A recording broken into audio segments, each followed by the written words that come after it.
کتاب ہے الاحتجاج تبرسی،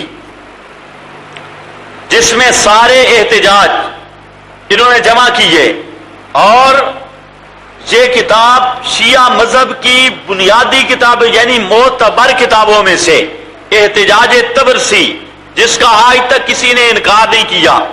اس پر بھی یہی مسئلہ ہے۔ احتجاج تبرسی کے اندر تحریف قرآن یہ صفحہ نمبر 182 پر بھی اور 289 پر بھی اور 295 تک یہ سارا یہی مضمون چلا گیا ہے۔ قرآن مقدس کے متعلق ان حضرات کا یہ نظریہ ہے کہ یہ قرآن یہ اصلی قرآن نہیں ہے۔ جہاں پر اس نے ایک مکالمہ ذکر کیا اور حضرت علی رضی اللہ تعالی عنہ کا نام لیا ہے، حالانکہ شیعہ مذہب کے سب راوی کذاب ہیں۔ حضرت علی رضی اللہ تعالی عنہ کے پاس یہ قرآن تھا جو ہم پڑھتے ہیں، اور تمام صحابہ کرام تمام امت کے پاس یہی قرآن منزل من اللہ ہے۔ حضرت علی یا جعفر صادق یا ان لوگوں کے ذمہ انہوں نے جھوٹ لگایا ہے، بہتان لگا کے اصل میں اپنا ایک نیا شگوفہ چھوڑ کر اس قرآن سے بھاگنا چاہتے ہیں۔ اس کی وجہ بھی میں بتاؤں گا۔ اب یہاں پر یہ احتجاج تبرسی کے اندر بھی یہ مسئلہ پوری وضاحت کے ساتھ صفحہ نمبر 182 پر بھی ہے اور اسی طرح 89 پر بھی ہے۔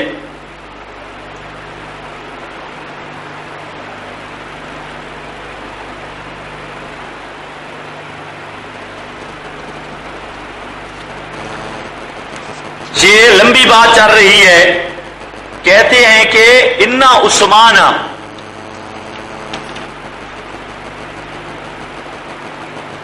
اچھا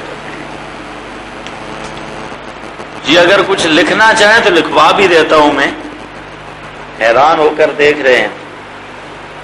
سننا ہے تو سنتے جائیں، لکھنا ہے تو لکھ لیں۔ اصل میں یہ میرے پاس وہ جو اس کے مکمل طور پہ کاپی موجود ہے، لیکن وہ فوٹو سٹیٹ نہیں ہو سکی کیونکہ اس کی لکھائی بڑی مدھم تھی۔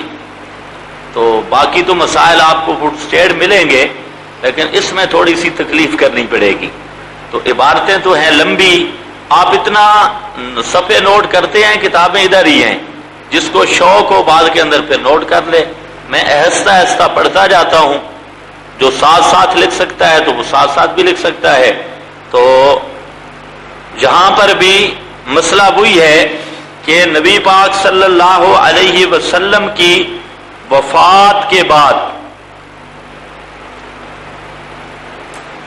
یہ مسئلہ چل رہا ہے۔ حضرت کہتے ہیں انہو قال لما توفی رسول اللہ صلی اللہ علیہ وسلم جمع علی، کہتے ہیں کہ جب آپ صلی اللہ علیہ وسلم وفات پا گئے تو حضرت علی نے قرآن جمع کیا۔ وجاء به الى المہاجرین والانصار، وجاء به اور لائے اس قرآن کو الى المہاجرین طرف مہاجرین کے، والانصار اور انصار کے، وعرضہ علیہم اور اس قرآن کو پیش کیا مہاجرین پر اور انصار پر، لما قد اوصا ہو اس لیے کہ نبی پاک صلی اللہ علیہ وسلم نے حضرت علی رضی اللہ تعالیٰ عنہ کو اس کی وصیت کی تھی۔ فلما فتحہ، کہتے ہیں جب اس قرآن کو کھولا ابو بکر، حضرت ابو بکر رضی اللہ تعالی عنہ نے، خرج فی اول صفحۃ، کہتے ہیں نکالا پہلے صفحہ پر فضائح القوم، فضائح القوم جو اصلی قرآن تھا اس کے پہلے صفحہ پر گالیاں لکھی ہوئی تھی۔ آپ کے قرآن پر کیا ہے پہلے صفحہ پر؟ جی ہمارا قرآن کہاں سے شروع ہوتا ہے؟ الحمدللہ ہے اللہ تعالیٰ کی تعریف سے۔ کہتے ہیں وہ جو اصلی قرآن تھا اس کا جب پہلا صفحہ نکالا تو اس پر گالیاں لکھی ہوئی تھی۔ فضائح القوم، قوم کے فضائح، ان کی رسوائیاں، ان کے عیب وہ لکھے ہوئے تھے، اور قوم سے مراد ہے ابو بکر عمر عثمان، ان کی برائیاں لکھی ہوئی تھی۔ تو جب دیکھا فوسبا عمر، حضرت عمر نے دیکھ کر ناراض ہو گئے، چھلانگ لگائی، وقال یا علی، اور حضرت عمر نے فرمایا اردد ہو، لے جا اس قرآن کو، فلا حاجت لنا فیہ، ہمیں اس قرآن کی کوئی ضرورت نہیں، فلا حاجت لنا فیہ، فاخذہ، حضرت علی نے وہ قرآن لے لیا، وانصرف، اور پھر چلے گئے۔ آگے وہی لمبی عبارت ہے کہ جب حضرت علی رضی اللہ تعالی عنہ چلے گئے تو او زیرا زید بن ثابت، حضرت زید بن ثابت کو بلایا گیا۔ حضرت فاروق اعظم اور صحابہ کرام نے حضرت زید بن ثابت کو بلایا، اور وکانا قارئا للقرآن، اور زید بن ثابت یہ قرآن کے قاری تھے۔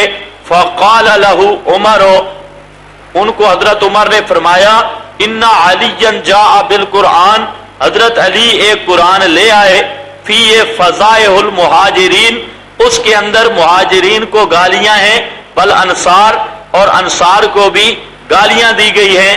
وقد رأینا ان نؤلف القرآن، ہمارا پروگرام یہ ہے کہ ہم خود قرآن لکھیں، وَنُسْقِطُ مِنْهُ مَا كَانَ، اور ہم اس سے جتنی گالیاں شالیاں ہیں وہ حذف کر دیں، اور حتق للمہاجرین، جو حتق ہے مہاجرین کی اور انصار کی، اس کو بھی ختم کر دیں۔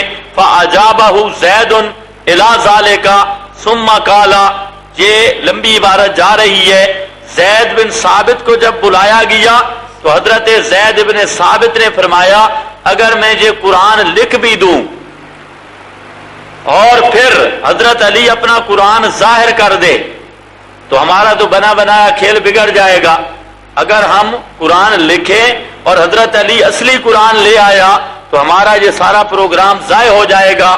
تو اس پر آگے لمبی عبارتیں چل رہی ہے۔ ہمارا مقصد یہ ہے کہ اب یہ احتجاج طبرسی، یہ بھی شیعہ مذہب کی کتاب، یہ صفحہ نمبر 182 بھی ہے اور اس کا صفحہ نمبر 189، اس پر بھی پوری بحث اس نے یہی کی ہے کہ یہ قرآن اصلی نہیں ہے، اصلی قرآن جو تھا وہ حضرت علی کے پاس تھا، اور اصلی قرآن کا ایک نقشہ بھی آپ کے سامنے آ گیا کہ اصلی قرآن میں جو پہلا صفحہ اس کا شروع ہوتا تھا وہ قرآن شروع گالیوں سے ہوتا تھا، اور اس میں فضائح تھے، فضائح القوم، اور فضائح بھی عام قوم کے نہیں، وہاں پر فضائح وہ بھی تھے مہاجرین اور انصار کے۔ اب یہاں پر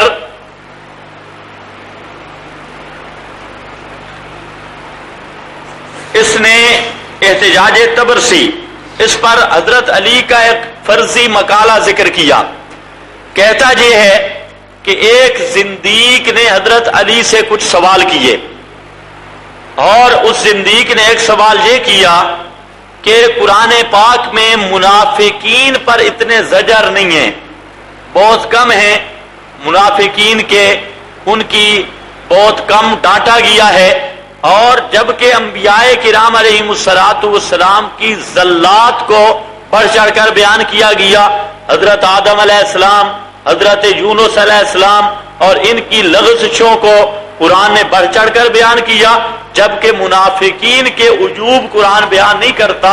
یہ سوال کیا ایک صدیق نے حضرت علی رضی اللہ تعالی عنہ پر، یہ ان کا فرضی مقالہ، لیکن اب حضرت علی کے ذمہ لگاتے ہوئے یہ شیطان جہاں پر لکھتا ہے کہ ان الکنایۃ عن اسماء اصحاب الجرائر العظیمہ من المنافقین فی القرآن لیست من فعلہ تعالی، یہ ذمہ لگا رہا ہے کہ قرآن پاک میں منافقین کے جو عجوب کو زیادہ بیان نہیں کیا گیا، یہ اللہ تعالیٰ کا فعل نہیں ہے، بلکہ یہ فعل کس کا ہے؟ من فعل المغیرین والمبدلین، یہ فعل مغیرین کا ہے، والمبدلین، اور جنہوں نے قرآن کو بدلا ہے، الذین جعلوا القرآن عضین، وہ لوگ جنہوں نے قرآن کو ٹکڑے ٹکڑے بنا دیا ہے، وَاعْتَازُوا الدُّنْيَا مِنَ الدِّينِ وَقَدْ بَيَّنَ اللَّهُ تَعَالَى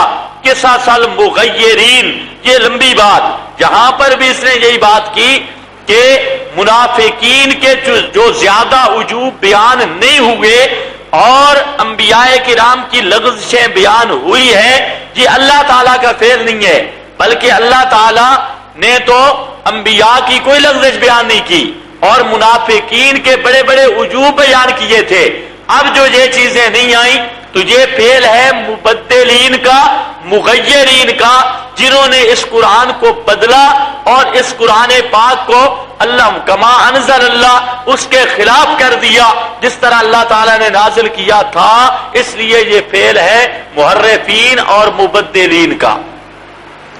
اب یہ شیعہ مذہب کی کتاب صافی، تفسیر صافی ہے، اور یہ بھی ان کی بنیادی کتابوں میں سے تفسیر ہے، تفسیر الصافی۔ اس کے اندر اس علامہ صافی نے قرآن پاک کی اس تحقیق پر کہ قرآن پاک بدلا ہوا ہے یا نہیں، اس پر مستقل ایک مقدمہ تحریر کیا ہے، مستقل مقدمہ، اور اس میں تو بہت لمبی بات ہے، میں صرف چند باتیں عرض کرنا ضروری سمجھتا ہوں، اور وہ یہ ہے اس نے المقدمۃ السادسۃ، یہ چھٹا مقدمہ، یہ صفحہ نمبر ہے میرے پاس 75، اس پر یہ لکھ رہا ہے المقدمۃ السادسۃ، مقدمہ چھٹا، فی نبذ مما جاء فی جمع القرآن و تحریفہ وزیادتہ ونقصہ وتاویل ذالک۔ یہ مستقل اس نے مقدمہ ذکر کیا کہ یہ مقدمہ اس تھوڑا سا مما جاء فی جمع القرآن، یہ قرآن پاک کے جمع کے متعلق ہے، وتحریفہ، اور قرآن کے تحریف کے بارے میں، وزیادتہ ونقصہ، اور قرآن پاک میں جو لوگوں نے کچھ چیزیں زائد کی اس کے بارے میں، ونقصہ، اور جو قرآن پاک سے کمی کی گئی اس کے بارے میں، یہ پورا یہاں سے مقدمہ سادسہ شروع کر کے، یہ صفحہ نمبر 75 سے شروع کر کے یہ آگے جا رہا ہے، تقریباً صفحہ نمبر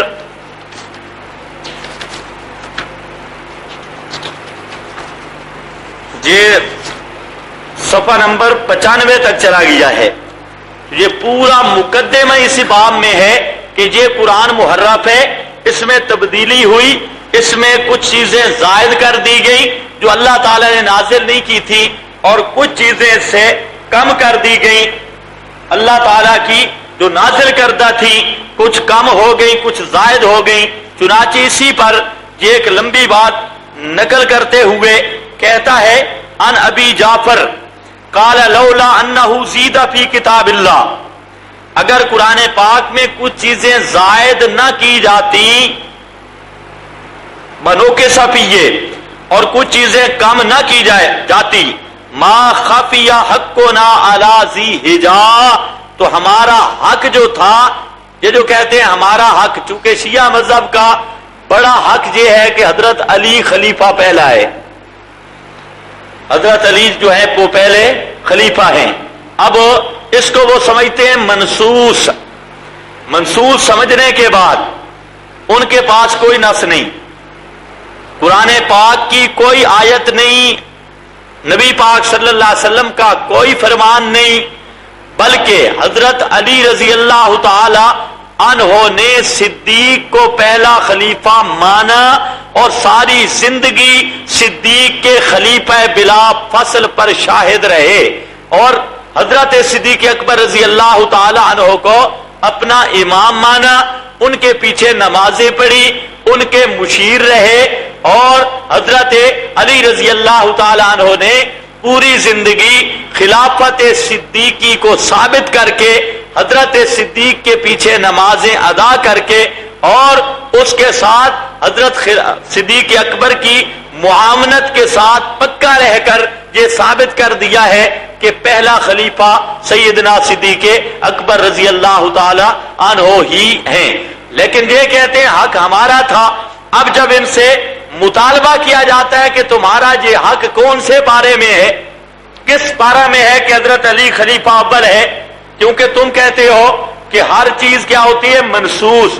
کبھی آپ آذان سنیں، آذان میں اشہد ان علی ولی اللہ خلیفۃہ بلا فصل پڑھتے ہیں نا. کبھی پابندی لگی ہے؟ کبھی پابندی لگی ہے؟ حکومت نے لگائی ہے پابندی. کیوں؟ آپ اگر قرآن بیان کریں آپ پر پابندی ہے، آپ قرآن بیان کریں. اب میں یہ مضمون بیان کر رہا ہوں نا حفظ قرآن کا، اور میں بتانا یہ چاہتا ہوں کہ یہ قرآن محفوظ کتاب ہے. اس قرآن میں کوئی تبدیلی نہیں، کوئی نقص نہیں. کما انزل اللہ، جس طرح اللہ نے نازل کی اسی طرح یہ ہمارے پاس موجود ہے.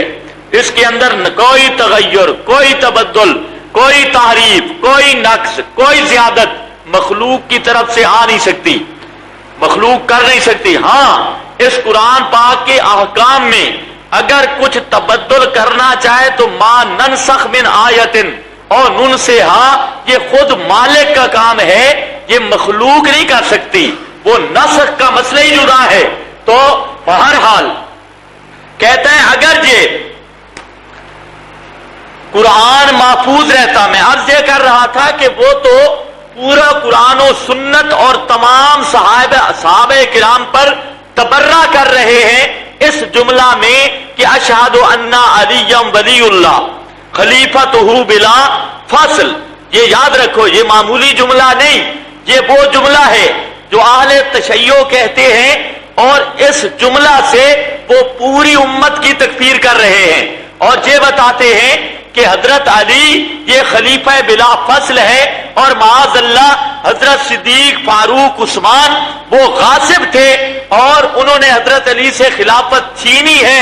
یہ کوئی معمولی جملہ نہیں خلیفۃ بلا فصل.